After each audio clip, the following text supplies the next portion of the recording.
মুখ্যমন্ত্ৰীগৰাকীয়ে কেনেধৰণে পদক্ষেপে আশ্বস্ত কৰিছে আৰু যিসকল লোক ইতিমধ্যে আহি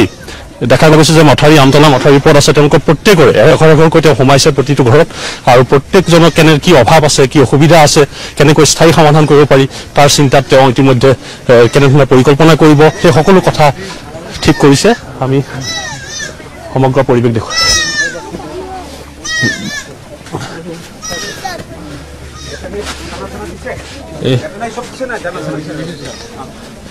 সমগ্ৰ পৰিৱেশ দেখুৱাই আছো আৰু তেওঁ যিহেতু চিগাটো পোনে পোনে চাবলৈ যাব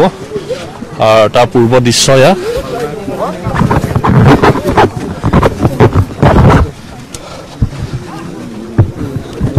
আৰু ইয়াতে চিগা অংশ আছে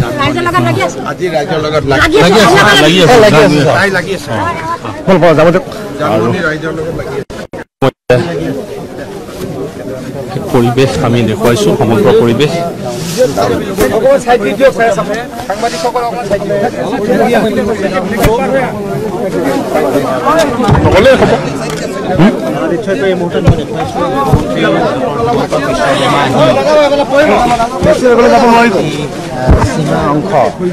আৰু এয়া চিগা অংশ চাবলৈ মুখ্যমন্ত্ৰী আহি উপস্থিত হৈছে আৰু দেখিব পোৱা গৈছে তেওঁ ইতিমধ্যে খহনীয়া আৰু চিগা অংশ সকলো তেওঁ চাইছে আৰু যিবোৰ ঘৰ উটি গৈছিলে সেই ঘৰৰ সকলো অৱশিষ্ট যি বাকী আছে সকলো তেওঁ চোৱাৰ যত্ন কৰিছে সমগ্ৰ পৰিৱেশ আমি দেখুৱাবলৈ যত্ন কৰিছো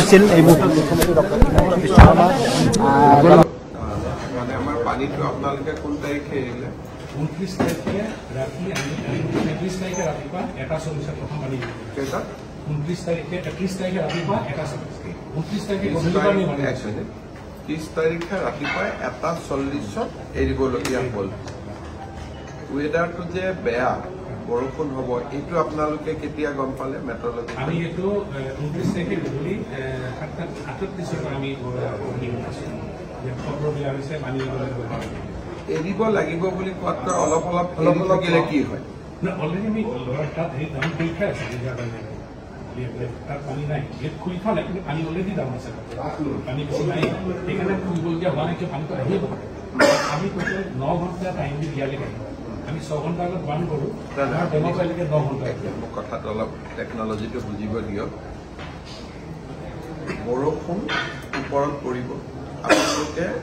কথাটো গম পাই যে অমুকটা বজাৰ পৰা বৰষুণ দিয়াৰ সম্ভাৱনা আছে পানীটো যিখিনি আগত পানীটো ৰিজাৰ্ভ হৈ যিখিনি থাকে সেইখিনি আপোনালোকে খালী কৰি দিয়ে যেনে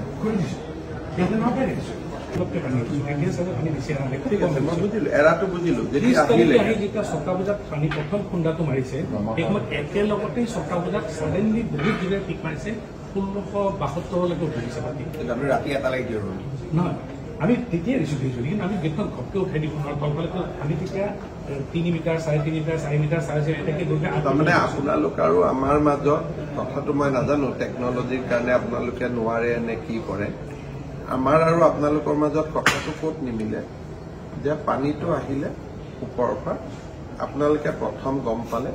যে পানীটো আহিব আৰু পানীটো আহাৰ মিনিমাম আপোনালোকে 4-5 ঘণ্টা আগত গম পায় সেইখিনি সময়ত ডিচিক ফোন এটা কৰি আমাৰ মানুহখিনিক এলাৰ্ট কৰিব লাগে যে আজি পানী কিন্তু মই পৰিৱেশটো আমি ভাল দেখা নাই আপোনালোকে মানুহখিনিক আগতীয়াকৈ ৱাৰ্ণিং কৰক এতিয়া আপোনালোকে কি কৰিছে গ্ৰুপত এটা মেছেজ দিছে মোৰ হাতত যিটো খবৰ আছে এতিয়া গ্ৰুপত মেছেজ দিয়াটো হ'ল কি যে ডিচিজনেতো নাজানে যে আজি বৰষুণ দিব তেওঁতো শুই থাকিব ডেফিনেটলি কথাটো বুজি পালে ধৰক আজি মই এতিয়া ঘৰৰ পৰা গলো 10টা বজাত মই ঘৰ গৈ পালো 10টা বজাত স্বাভাৱিক মানুহ শুই যায় মইতো গম নাপাওঁ যে বৰষুণ আহিব কিন্তু মোক কোনোবাই ক'ব লাগিব যে স্যাৰ আজি কিন্তু আপুনি নুশুব হেভি ফ্লাড আহি আছে আমি হয়তো গেট খুলিবলগীয়া হ'ব পাৰে তেতিয়াহ'লে ডিচিজনে কি কৰিব তেওঁ লগে লগে মানুহখিনিক এলাৰ্ট কৰিব এতিয়া আপোনালোকৰ হৈছে কি ইউ প্ৰিপেয়াৰ ৰেকৰ্ডছ স্পিৰিট আৰু লেটাৰৰ মাজত এটা বহুত ডাঙৰ গেপ থাকে যদি আপোনাৰ আৰু ডিচিৰ আপুনি মোক আকৌ এবাৰ কওক কেইটাত আপুনি প্ৰথম গম পাইছিলে যে আজি পানীটো আহিব আমি 29 তাৰিখে 7:30 মানত আমি তো 7:30 ডিচি আৰু আপোনাৰ এটা টেলিফোনিক কনভাৰসেচন হ'ব লাগিছিলে কথা কৈছিল নেকি এতিয়া কথাটো হ'ল যে আপোনালোকৰ ৰঙা নদীৰ পাৱাৰ প্লেণ্টত এজন সিনিয়ৰ মানুহ ষ্টেচন আছে, যোনে নহওক, মেনেজাৰ হওক, এছিষ্টেণ্ট মেনেজাৰ হওক, MD হওক, DM হওক। তো 7:30 বজাত, কাৰণ এইবিলাক সদায় নহয়, বছৰত কোনোবা এটা দিনত কেতিয়াবা এনেকুৱা এটা পৰিৱেশৰ কনফ্ৰণ্টেশ্যন হয়। ডিচিক আপোনালোকে এটা 7:30 ফোন কৰিব লাগিছিল যে ডিচি ডাঙৰীয়া, আজি কিন্তু আমাৰ অলপ ভয় লাগি আছে, পৰিৱেশটো আজি অলপ খেলি মেলি হ'ব পাৰে। এইটো বস্তু এটা পিছত টেকনিকেলি পৰীক্ষা কৰিব লাগিব যে পানীটো গ্ৰেজুৱেলি ওপৰত উঠি গ'ল, তেতিয়া আপোনালোকে খুলি দিলে। Weather আহোঁতেই like run of the system যে আহিছে, আমি লগে লগে এৰি দি আছো, মানে ৰিজাৰ্ভিয়ৰত আমি সোমাবই দিয়া নাই, পানীটো লগে লগে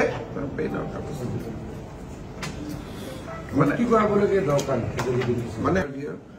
আমি যদি সেই মুহূৰ্তত 4 ঘণ্টা ৰিজাৰ্ভিয়ৰত পানী নিদি অহাৰ লগে লগে পানীটো এৰি থাকো,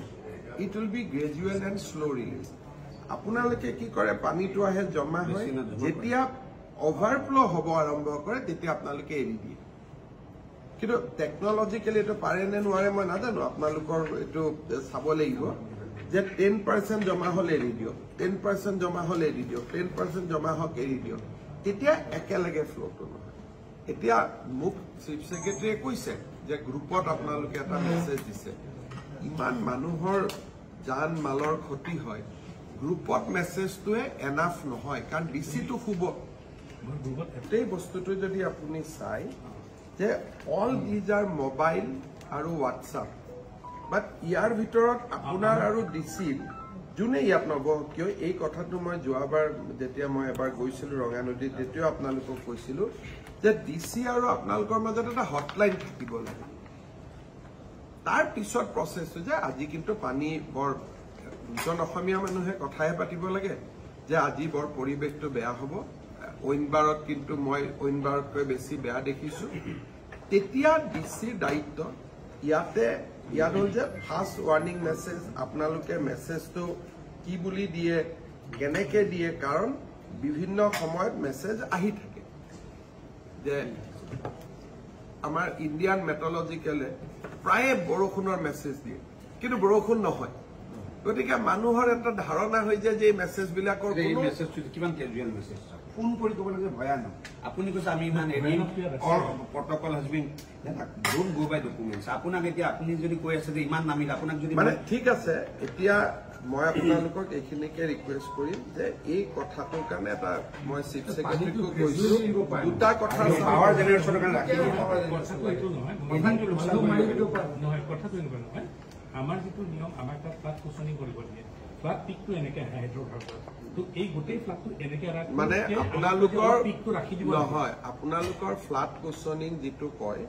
সেইটো একচুৱেলি হেভি বৰষুণত ফ্লাড কুচনিংটো ট্ৰাই কৰিব নালাগে। মই আজি আপোনাৰ কথাটোৰ পৰা টেকনিকেলি এইটোৱে বুজিলো যে আপোনালোকৰ এটা পইণ্ট আছে য'লৈকে আপোনালোকে পানীটো ৰাখে, once that water level is crosses আপোনালোকে ৰিলিজ কৰে। আমাৰ কথাটো হ'ল যে ডেট ইজ এ ৰেট্ৰগেটিভ, আমাৰ কথাটো হ'ল যে হুৱেন দেৰ ইজ এ হাই ৰেইন, তেতিয়া আপোনালোকে কুচনিংটো এৰি দিব লাগে। তেতিয়া কুচনিংটো যদি কৰিব খোজে পানী উইল বি ৰিলিজ, এটা ঢাক্কা আহিব। আমি কৈছো ঢাক্কা আহিব নালাগে, লেট ইট বি গ্ৰেজুৱেল। সেইটো এওঁলোকৰ ড্ৰিলটো হ'ল এনেকুৱা, মই কথাটো বুজি পালো, ধৰ এওঁলোকৰ আছে যে 8 মিটাৰলৈকে পানী ৰাখিব, 11 মিটাৰলৈকেও ৰাখিব, যিটো এওঁলোকে কৈছে যে চেষ্টা কৰিব যে 11 মিটাৰতো ৰাখিব। তাৰ পিছত যেতিয়া নোৱাৰে দামৰ ওপৰত, তেতিয়া ধাচ কৰি গেটখন খুলি